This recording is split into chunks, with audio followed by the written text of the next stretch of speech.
From a tower of height h। कह रहा है कोई एक टावर है जिसकी हाइट h है। ठीक है, ये टावर है जिसकी हाइट कितनी है बेटे, ये h है और यहाँ TOWER टावर। ठीक, कह रहा है कि इस टावर से एक कोई पार्टिकल ऊपर की ओर थ्रो किया गया है अपवर्ड डायरेक्शन में, ऐसे फेंक दिया गया इस पार्टिकल को। ठीक है, ये पार्टिकल को फेंका गया है, कह रहा विथ स्पीड u। और जब ये फेंका गया पार्टिकल, ये पार्टिकल ऊपर की ओर जब फेंका गया तो यहाँ पर जो इसकी स्पीड है वो स्पीड u है। ठीक है, the time taken by the particle, कह रहा है कि जो टाइम पार्टिकल ने लिया है टू हिट द ग्राउंड, यहाँ से पोजीशन A और से पोजीशन C तक, यहाँ तक पहुँचने में जो टोटल टाइम लिया है, ये total time taken bye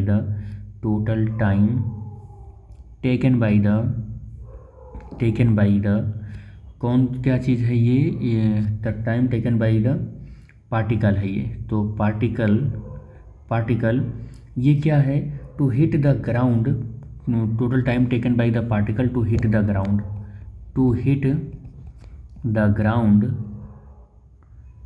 ground is equal to the, देखो क्या कह रहा है, is equal to the n times that taken by it to reach the highest point.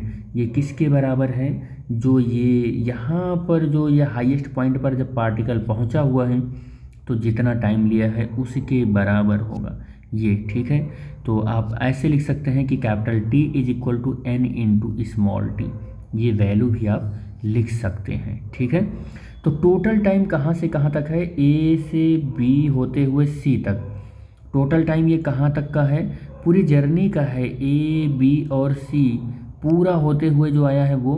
और ये कहाँ तक का टाइम है, ये केवल A से B तक का टाइम है। ठीक है, तो टोटल टाइम इस जो A से B पॉइंट तक पहुँचने में जो टाइम लिया गया है उस टाइम के मल्टीपल n के बराबर है ये कैपिटल T। ठीक है, कुछ इस तरीके से है, ऐसा मैं कहना चाह रहा हूँ।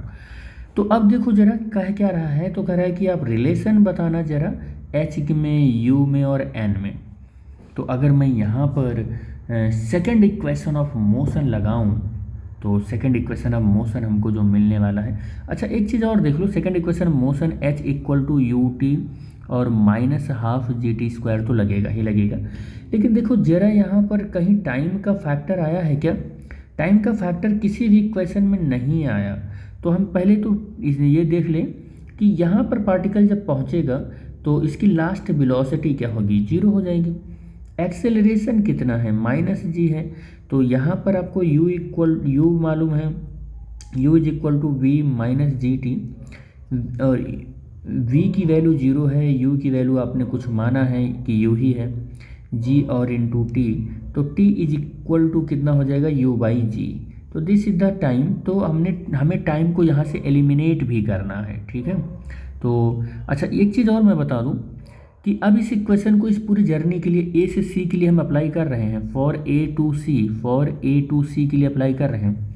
अब A टू C के लिए देखो कैसे अप्लाई करेंगे, देखो H जो है इसको हम मान रहे हैं फ्रेम ऑफ रेफरेंस, ये मेरा जहाँ से हम मोशन को ऑब्जर्व कर रहे हैं, तो फ्रेम ऑफ रेफरेंस है जहाँ से हम मोशन को ऑब्जर्व कर रहे हैं, यानी कि ऑरिजिन है ये, इससे नीचे सारी चीज़ें नेगेटिव लेंगे, इससे ऊपर सारी चीज़ें पॉजिटिव लेंगे। जी की वैल्यू कहीं पर भी इसके पाथ पर देख लो तो हमेशा नीचे की ओर ही होता है, यानी डाउनवर्ड होता है। तो हम ये देखेंगे कि यहाँ पर जो h होगा वो -h होगा, u ऊपर की ओर है तो u पॉजिटिव के साथ ले लेंगे, u पॉजिटिव के साथ है। और टाइम इसका पूरा लेंगे, क्या पूरा टाइम लेंगे, देखो 0 यानी कि A से होते हुए B से होते हुए C तक आया है तो पूरा टाइम हो जाएगा, और माइनस कितना हो जाएगा, -1/2 और इंटू जी और t² हो जाएगा। -h is equal to u, और t की जो वैल्यू है वो ये रखेंगे, ये n इंटू स्मॉल t और -1/2 g और n स्मॉल t का whole square. -h is equal to u n small t की वैल्यू भी हमने कैलकुलेट कर रखी है, और वो वैल्यू है u/g, ये u/g -1/2 g n² और इनटू टी की जगह पर यू स्क्वायर रखेंगे और जी स्क्वायर हो जाएगी, ये वैल्यू मिलेगी हमको। ठीक, अब क्या हो जाएगा यहाँ पर देखो minus H is equal to u का स्क्वायर हो जाएगा और N by small G minus यहाँ पर कितना हो जाएगा देखो यू स्क्वायर और N square into small G से, एक जी से तो एक जी कैंसिल ही हो जाएगा, तो टू स्मॉल जी बचेगा।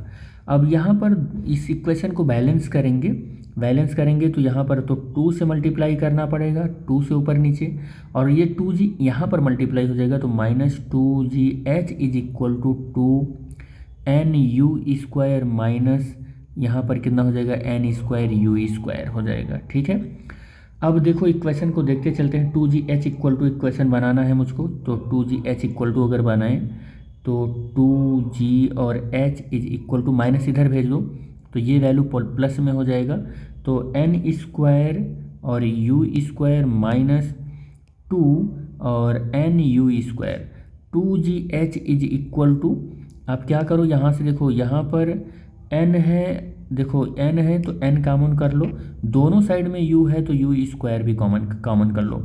यहाँ का अभी एक n बचा हुआ है और यहाँ n u स्क्वायर हो बचा कॉमन कर लिया है तो बचा है 2।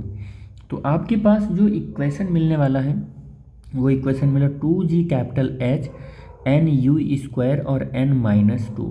तो this is the final equation of this problem. अब आप ऑप्शन मिलाओ कौन सा ऑप्शन सही है, 2gh n u square n minus 2, option number 4 जो है इसका करेक्ट ऑप्शन होगा। ठीक है, ये ऑप्शन नंबर 4 इसका करेक्ट ऑप्शन होगा।